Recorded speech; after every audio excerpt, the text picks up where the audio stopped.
Kita berdoa. Bapa di surga, berbicaralah kepada kami semua. Pakai firman Tuhan ini untuk menegur kami, menasihati kami, menguatkan kami, meneguhkan iman percaya kami, dan menuntun kami, supaya kami terus berjalan di jalan Tuhan yang benar. Dan pakai firman Tuhan ini untuk memberkati kami semua. Di dalam nama Tuhan Yesus, yang adalah firman Allah yang hidup, kami berdoa. Amin. Haleluya. 2 Timotius pasal 1 ayatnya yang kelima. Dalam hitungan yang ketiga kita akan bacanya secara bersama-sama. 2, 3. Sebab aku teringat akan imanmu yang tulus ikhlas, yaitu iman yang pertama-tama hidup di dalam nenekmu Lois dan di dalam ibumu Eunika, dan yang aku yakin hidup juga di dalam dirimu. Sebelum kita masuk, ini teksnya. Kira-kira tulisan ini siapa yang menuliskan kepada orang ini, Timotius ini? Tentu Rasul Paulus, penulis kitab 2 Timotius pasal yang pertama ayatnya yang kelima. Paulus adalah seorang yang dipenjarakan bukan karena korupsi, tetapi memberitakan Injil. Waktu dia di penjara ini, dia menulis surat ini dan dia kasihkan ke anak didiknya itu Timotius. Timotius itu masih anak muda. Tadi saya lihat ada satu yang naik, itu muda sekali. Dan dengan sikapnya tidak akan didengar sama orang kalau dia tidak memberikan teladan yang baik. Paulus menasihatkan ini buat bukan hanya Timotius, tetapi buat kita semua.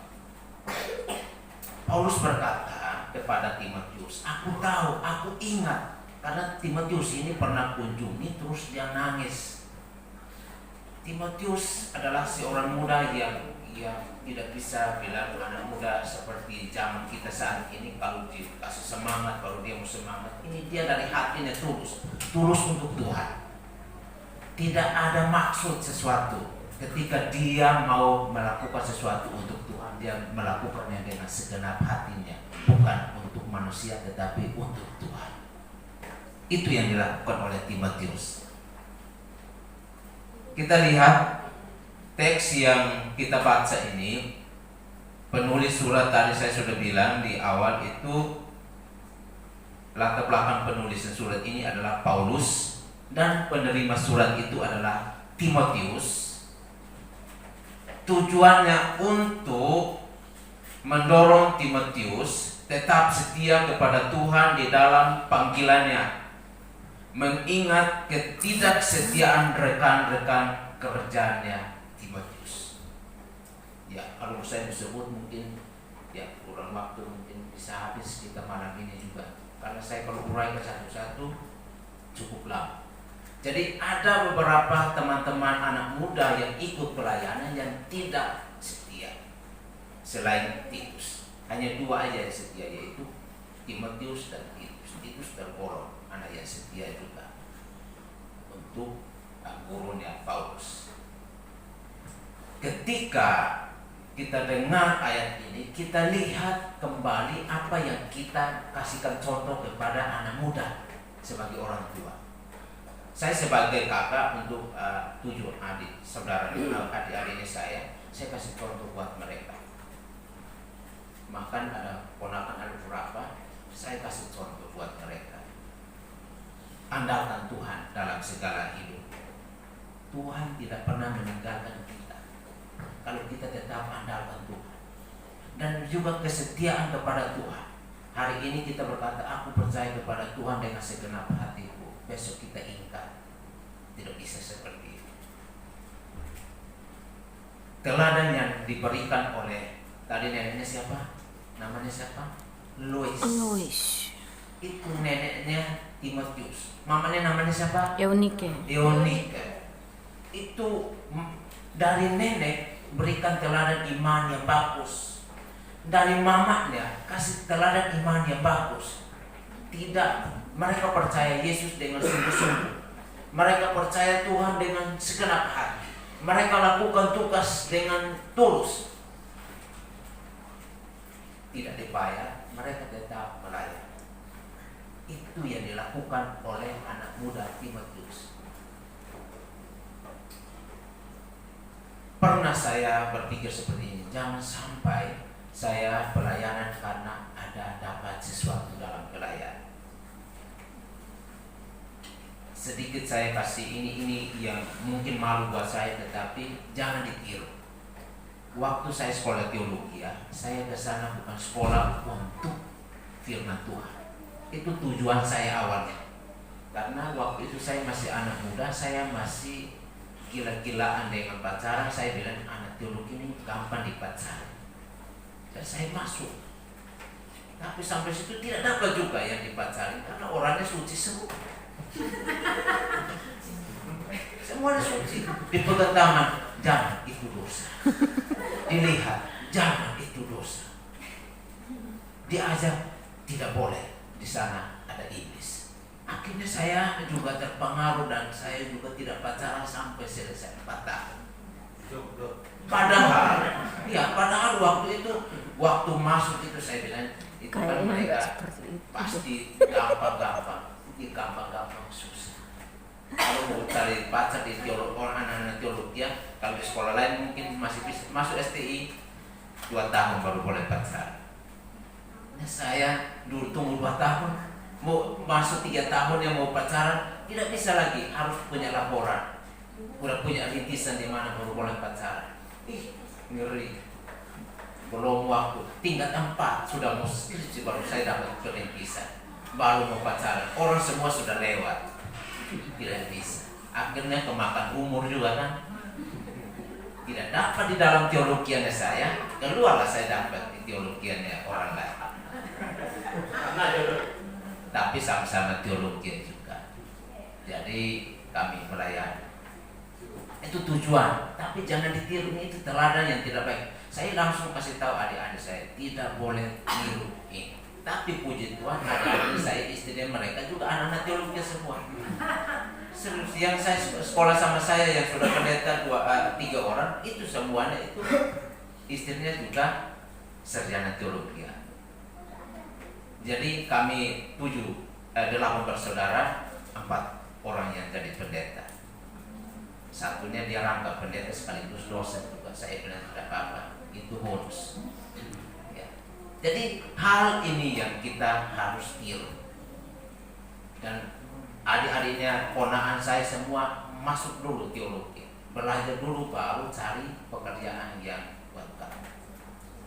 Jadi dahulukanlah Tuhan, karena motonya saya di dalam keluarganya saya di Matius pasal 6 ayat 33, carilah dulu kerajaan Allah dan kebenaran, maka semua itu akan ditambahkan kepada itu. Makanya saya bilang sama semua keluarga saya, kita ikuti, karena teladan yang didapatkan Timotius ini dari Paulus.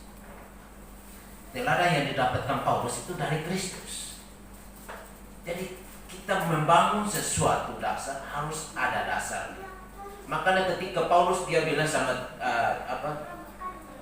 Timotius, saya tahu imanmu, saya ingat baik-baik imanmu itu tidak jauh berbeda dengan ibumu Eunike, tidak jauh beda dari nenekmu Lois.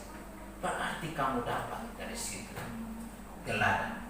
Jadi kita sebagai orang tua, oma-oma, kasih teladan yang baik buat cucu. Amin. Mama-mama, ibu-ibu, kasih teladan yang baik buat anak-anak. Dan sebagai anak, ingat itu pesan orang tua. Hormati orang tua, takut akan Tuhan, umur panjang akan disediakan buat kita.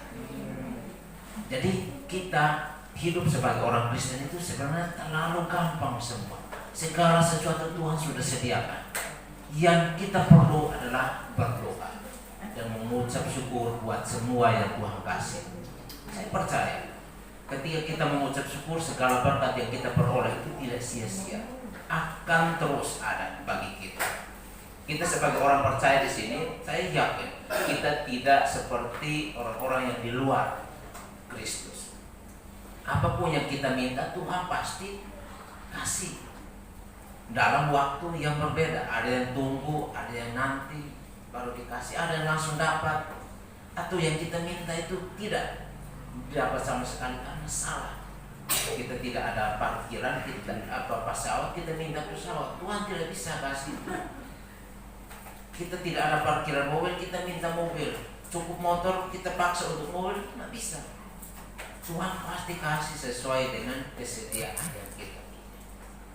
Teladan yang didapat oleh Timotius dari Paulus itu memang dikaruniakan Tuhan. Teladan Paulus yang dilakukan itu dia dapat dari Kristus juga, yang datang dari Bapa. Dan kalau Kristus bilang apa yang dilakukan Bapa, itu yang dia lakukan. Tidak mungkin Bapa lakukan lain, Kristus datang lakukan lain. Tidak bisa. Yesus datang hanya melakukan segala sesuatu yang baik, tapi orang lain benci. Karena Yesus tidak seperti mereka, tidak tunduk pada ajarannya mereka. Jadi hal ini yang membuat kita untuk tetap ingat akan teladan yang harus kita berikan.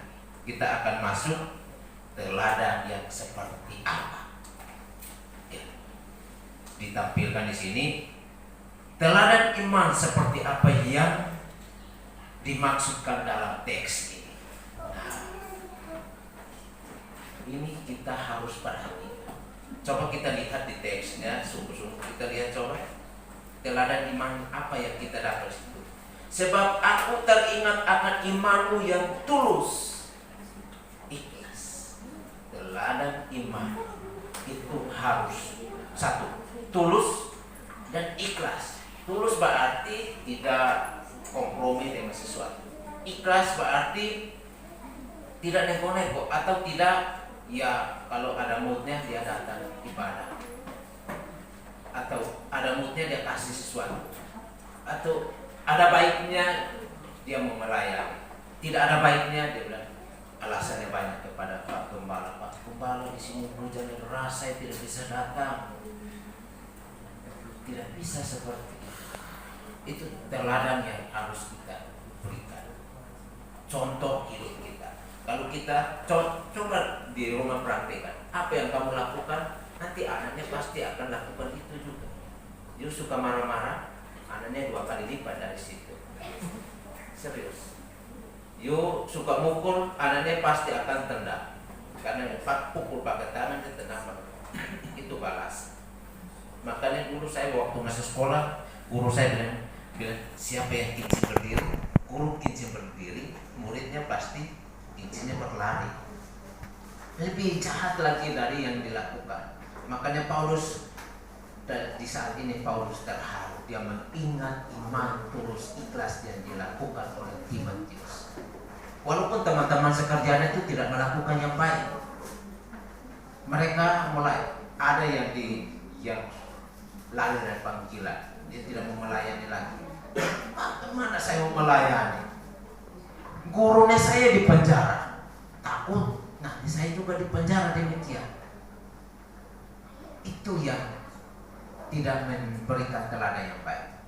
Kalau di penjara, kan mari kita ramai-ramai penjarakan. Saya suka dengan perkataan Petrus, guru, kalau ada yang sentuh guru, saya orang pertama yang akan potong telinganya. Dan dia lakukan. Dia tidak ngomong main-main. Petrus perlu ditiru itu. Tapi kalau ada yang bilang Pak Gembala dia mau dipukul, Pak pegang minggir saya, tidak bisa seperti itu juga. Segala sesuatu selesaikan dengan hati yang dingin, kepala yang dingin, baru bisa. Semua manusia yang ada di seluruh dunia ini keturunannya dari siapa? Adam dan Hawa.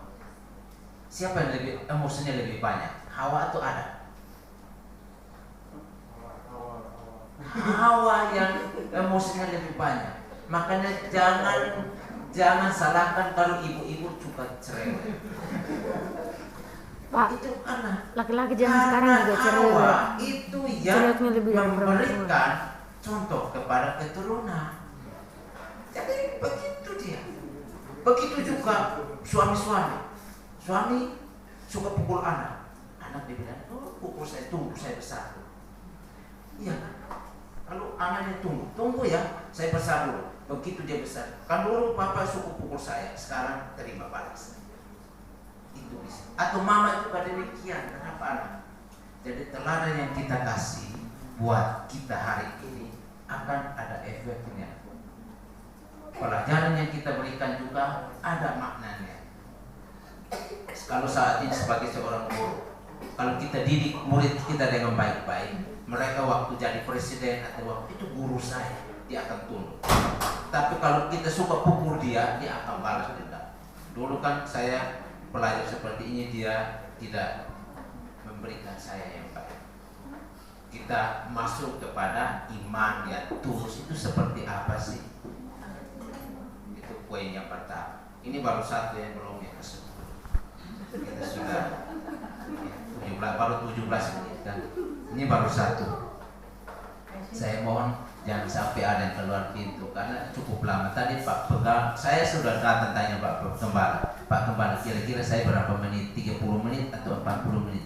3 jam. Ya, tidak apa-apa Pak Gembala. Pasti kami selesai jam 12. Iman yang tulus.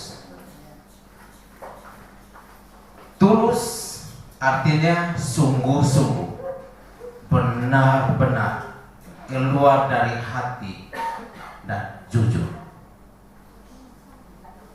Kira-kira sesuatu yang kita buat dengan ketulusan itu benar-benar terjadi. Itu berarti berasal dari hati yang tulus, hati yang ikhlas untuk memberikan. Paulus bersukacita atas iman yang tulus dari Timotius yang terbukti dari kesetiaannya. Timotius, hujan badai dia tetap ambil surat untuk bacakan kepada jemaat di mana nih? Efesus. Tulisan dari guru kita Paulus. Jadi waktu Paulus di penjara ini Timotius tukang jalan. Kalau saat ini mungkin kirim WhatsApp aja ya, cukup. Ini TikTok juga sudah mulai tren lagi. Ada yang goyangnya sampai mirip-mirip. Apa? Itu memberikan teladan buat generasi yang akan datang. Timotius memiliki iman yang murni, tidak bercampur dengan ketidakpercayaan. Jadi Timotius itu sungguh-sungguh memiliki satu keunikan di dalam dirinya. Sebagai anak muda mungkin, loh, kan dia di penjara, buat apa saya susah-susah? Bayarannya siapa yang kasih? Kalau misalnya guru atau pemimpin kita dimasuk penjara, kira-kira gajinya kita dari siapa? Apakah saya harus kerja baru dapat? Karena Paulus ini orangnya punya duit juga. Selain dia menginjil, dia bekerja membuat tenda untuk jual dan bantu pelayan. Dan hal itu yang membuat Timotius tetap setia. Dalam kesetiaannya, ia memberikan yang terbaik. Dia selalu bilang tulus melakukan tugas panggilannya. Kita punya panggilan masing-masing dalam melayani, dalam bekerja. Kita tidak bisa tinggalkan pekerjaan kita kalau belum selesai. Tapi ada juga yang nakal, yang meninggalkan pekerjaannya belum selesai, dia sudah tinggalkan dan pekerjaannya tidak selesai, ditangguhkan kepada orang lain. Kan ada besok yang akan bertugas lagi. Dulu saya masih kerja, ada teman yang seperti itu. Kan nanti besok kan kelompoknya mereka yang masuk, biarin mereka kerja berat supaya rasa kerjakan. Saya bilang tidak bisa seperti itu, karena saya yang koordinator lapangan. Saya bilang kita selesaikan. Kita harus memberikan contoh yang baik. Kita selesai. Kalau mereka tinggalkan tidak apa-apa, kita kerjakan juga. Kita sebagai seorang tenaga yang bekerja dengan tulus. tulus melakukan tugas. Artinya kita harus selesaikan dengan sepenuh hati kita. Banyak anak muda yang jauh dari hal ini karena apa? Mereka pikir nanti kalau melakukan hal-hal yang demikian tidak ada bayarannya, dan yang untung adalah bosnya. Tidak bisa seperti itu. Iman yang tulus dari Timotius itu yang kita contohi sebagai anak-anak muda sekarang ini. Saya lihat juga kita banyak anak muda, kita kasih contoh yang baik buat anak muda. Jangan sampai waktu kita sudah tiada baru dia bilang, wih, dulu saya nyesal punya mama seperti mama itu. Dulu saya menyesal punya nenek seperti atau oma seperti omanya saya. Suka pukul, suka cerewetin saya. Nah, ini yang harus kita buat. Atau ketulusan kita dalam melakukan tugas Tuhan itu adalah teladan memberikan kepada anak-anak muda. Contoh di dalam kehidupan kita doa pagi, doa malam, rajin ibadah, hujan pun tetap datang. Di rumah tidak sibuk online, atau kalau sibuk ikuti online-nya. Itu kemarin corona ini cukup mengajar kepada kita untuk bisa fleksibel dalam pelayanan. Ada yang di rumah saya tetap ikut dalam pelayanan, tapi lebih bagusnya bertatapan, bisa tahu bagaimana ketulusan hatinya dalam melakukan tugas Tuhan. Kita sebagai orang Kristen, kita harus lebih banyak memberikan contoh kepada orang yang belum percaya. Di sini kita bisa dapat menarik kesimpulan bahwa ketulusan dan kejujuran itu sangat penting bagi kehidupan orang percaya di muka bumi ini. Termasuk kita yang mendengar, termasuk kita yang belum dapat menerima Yesus sebagai Tuhan dan Juru Selamat. Dan apa yang telah kita perbuat, biarlah itu untuk kemuliaan nama Tuhan. Saudaraku yang terkasih, kiranya channel ini dapat memberkati kita dan menolong kita untuk hidup dalam kebenaran Tuhan. Milikilah ketulusan dan milikilah kejujuran. Sampai jumpa. Tuhan Yesus memberkati kita.